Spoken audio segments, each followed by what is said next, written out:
Sfondare la soglia del 4% e, perché no, segnare un exploit di livello europeo vista l'attualità dei temi ambientali.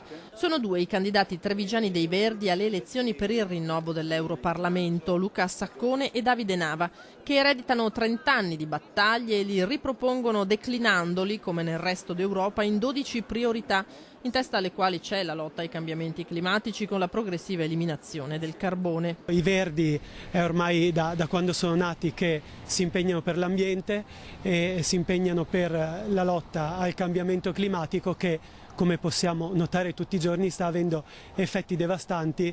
Possiamo vedere anche negli ultimi eventi, sia nelle nostre montagne bellunesi, la devastazione delle foreste da parte di quell'uragano appunto che c'è stato. Noi come Verdi ci vogliamo impegnare a livello italiano e a livello europeo per creare delle politiche per appunto contrastare il cambiamento climatico e rimanere sotto la soglia dell'innalzamento del clima dell'1,5%. La difesa delle biodiversità e degli ecosistemi, l'altro pallino del 32enne candidato trevigiano.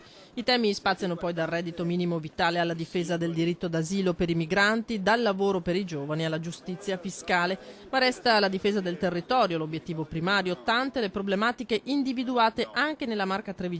Pesticidi, la monocultura in generale, non solo dei vigneti, che è desertificante, direi l'aeroporto di Treviso, la Pedemontana.